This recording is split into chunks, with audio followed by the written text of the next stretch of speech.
Always uncomfortable, right? Here to debate this, Simon Rosenberg is the president and founder of progressive think tank NDN and a former Clinton campaign advisor, and Mark Thiessen, fellow at the American Enterprise Institute and a former speechwriter for President Bush. Welcome to both of you. Mark, Thanks. Let me start with you.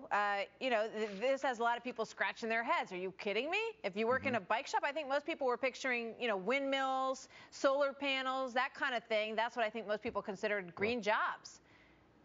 Sure. Well, I'm going to actually break some news here, Martha. Oh, good. Your job is considered one of the green jobs that Obama is taking credit for. If you look at the because Bureau I'm wearing of a green dress? Does that count? No, it has nothing to do with that. No, I guess Fox doesn't emit a lot of CO2. The reality is they count 10,000 radio and television jobs as part of the total of millions of green jobs that they've created.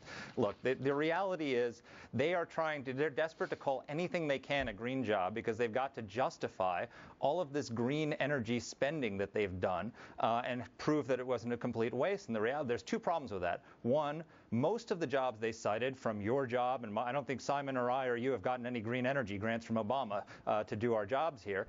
So most of these jobs have nothing to do with the green energy investments. And two, the jobs that do and the investments that they have done are an absolute disaster.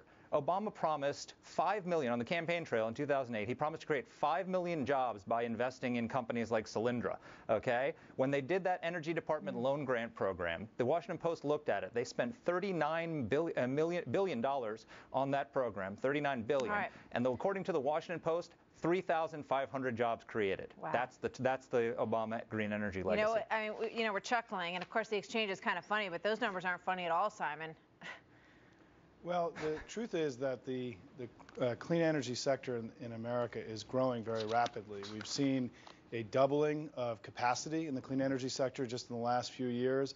And in this last year, the clean energy sector was $55 billion strong. For the first time in the modern era, it was bigger than the entire clean energy sector in China. We've actually leapfrogged ahead of China in terms of investment in clean energy technology here in the United States. And I think what it speaks to, Martha, is an example of the overall success that we've had on our energy strategy as a country over the last 4 years. Much less of the energy we're using now in the United States is coming from overseas sources. We've seen a huge increase in domestic production, and we've seen a huge increase in the clean energy sector as well. So I think one of the reasons Republicans are banging on Obama about this stuff is because his strategy has worked. And I think that is why they're attacking him in this election year politics. All right, you make valid points, Simon, and I think a lot of people would feel good about some of that growth in those clean energy areas in this country. But I think everybody looks at that exchange and thinks it's just hogwash, So why is it? I guess one of the questions is, why are those jobs categorized as green jobs? Why not just do it in a upfront way? The jobs you're discussing, I think most people would say would fall into that category, whether they're in favor of it or not. So who's deciding, Mark, what the BLS, the Labor Statistics Board, how they're quantifying them this way? Who makes that decision?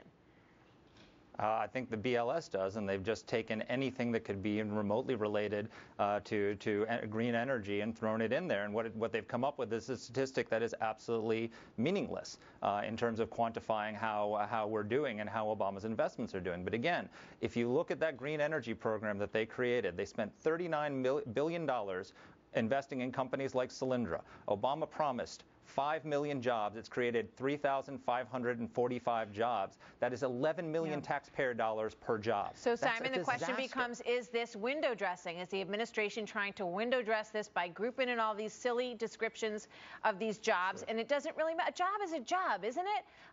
Can't we just talk like grown-ups? And isn't a job just a job? Does it have to be a green job? I think the White House wishes they controlled BLS, because last week they showed that the unemployment rate was actually increasing. And so this is an independent agency. They make these decisions outside the control of the White House. And so if there are problems in the way these things are codified, they can be fixed. But I think the overall story is different from what Mark is saying. We've seen a huge increase in the clean energy sector. And even in this controversial program that was started under George Bush, this investment in these innovative technologies that the Solyndra program fell underneath, which, by the way, Solyndra was supported in its early stages by the Bush administration. But then they decided not to support it anymore in the last few weeks of the administration for some reason. Right, 33 of investments that were made under President Obama, 31 of those companies are still in business. It's hard to argue that this has been a disaster. I mean, there's been a lot of success stories here. I hear what you're saying.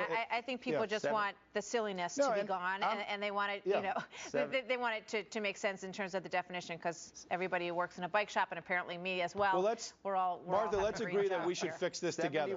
Mark and I will fix this and come back next week and tell you about it, right? All right. 71% of those investments went to Obama cronies. Simon, Mark, thank you very much. Thanks so much, Even Mark. Kermit has a green job. Good to see you guys today. All right. Well.